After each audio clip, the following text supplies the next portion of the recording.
Richmond Academy has never won at the Brickyard, so that'll be something to watch as well. We have Lakeside going to South Aiken tonight. We have that Midland Valley Blythe game, and then Airport at Aiken. We're going to see if Aiken can bring home their first home win in 4 years. Thanks for that, Alyssa. You're taking a live look now over I-20 Riverwatch Parkway as folks head out for the Labor Day weekend. If you're planning to drive, Georgia DOT says be patient. Places like Metro Atlanta, Athens, and Savannah are expected to be packed with out-of-towners. The worst of the traffic is predicted to be right now, with things slowing down over the weekend and then picking up again Sunday and Monday. Expect plenty of law enforcement out on the roads, both at the local and state level. Labor Day weekend is a notoriously busy weekend for law enforcement, so be sure to keep an eye out and give them space when they're pulled over. To Augusta now, where weeds and overgrowth are threatening a local farm trying to provide for the community. Just a few blocks from Josie High School on Olive Road, Black Farm Street is trying to power through years of issues with city-owned lots. Black Farm's owner came to us with her concerns and supplied plenty of proof, including denied damage claims from the city, forcing the owner to pay out of pocket. As your city government reporter City Hood shows us, the owner is taking action and is hoping the city follows. It's called the concrete farm because when we first came here, where concrete once paved the earth. And so we broke it up, and here we are today, and now we got some good rich soil. Just because it doesn't look like what you want it to look like in your end picture, that you can work your way to it. Fresh greens now take root. Collard, and we're going to put squash on the last line. I don't have a background in farming. I didn't grow up around it. But even here, we're going to have a lot of collards. Oh, yeah. New life faces old obstacles. Morning glory is so viney it chokes out your plants. The problems here have roots tangled in years of 311 complaints. If this overgrowth comes over the field, we're going to lose a good amount of crops this year.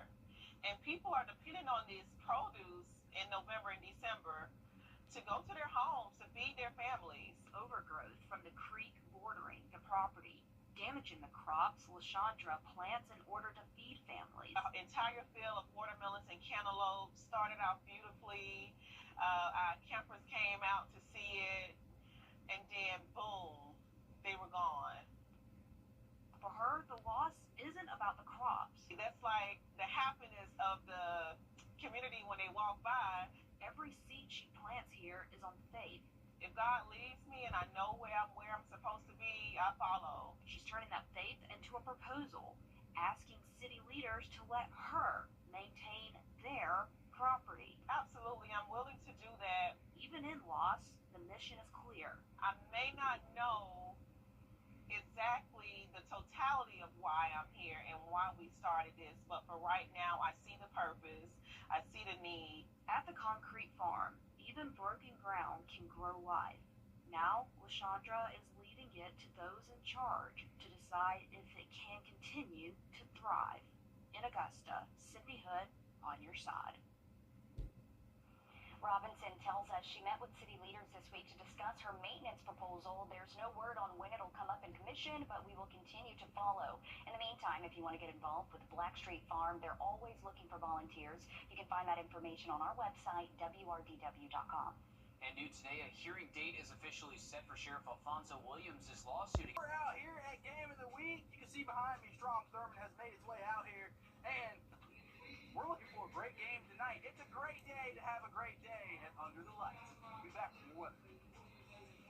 And coming up, a mother's push to make sure her son's life is remembered, and that real change comes from past mistakes. How Monty Rouse's memory lives on next.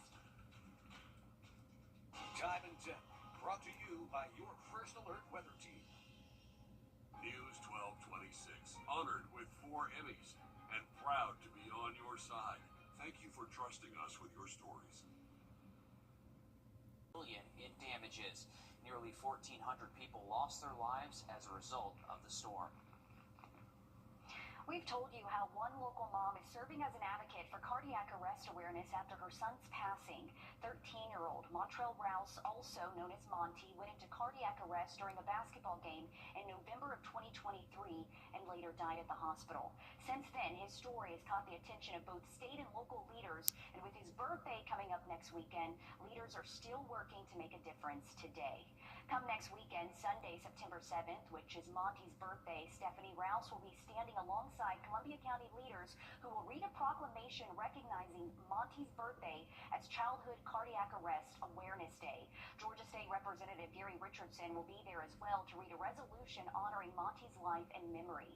Last year, Stephanie stood alongside Georgia Governor Brian Kemp as he signed House Bill 874, which requires an AED in all schools, but also outlines how schools need to have an emergency action plan surrounding cardiac arrest and practice drills. She says this is all being done because of the impact Monty's story has had. That makes me feel good to know that this is just as important to them as it is to me. Montreal's life was meaningful, and because of what happened to him, like I said, it's made a big impact, and now we know that this can happen to children of all ages. Next weekend, the community will be able to come out to Gateway Park in Grovetown for the reading of the resolution and a balloon release. The American Heart Association will also be out there doing CPR demonstrations so the community can learn. Of course, we've been following how important it is to know CPR because you can potentially save someone's life. Seconds matter in this situation. Having an AED or knowing how to do those compressions on someone. I mean, I've talked to AU about this so many times. There's so many instances out in the community where if someone knows CPR, it increases someone's chance of living by so much. It makes so much of a difference. It absolutely does, and all ages can really learn. Yeah. If you're interested, this is taking place September 7th from 3 to 5 at Gateway Park. It's open to everyone. If you would like to donate to the American Heart Association, we do have a link where you're able to do that in Monty's memory on our website. Our Denmark Technical College has announced it's down to 3 finalists for its presidential search. Dr. Eric Brown, Dr. Mark David, and Dr. Franklin Evans. All 3 finalists carry decades of experience both in South Carolina and beyond. Denmark College says it will announce who gets the title in the coming weeks. Beetlejuice, Beetlejuice, Beetlejuice. I don't know if I should have done that. You're not supposed to do that. Okay, coming up, the Augusta Junior players are at it again with a show so good you'll want to say it 3 times too. We're giving you a sneak preview of their latest show after the break. First Alert Radar, powered by Jim Hudson Automotive Group. In case we haven't met,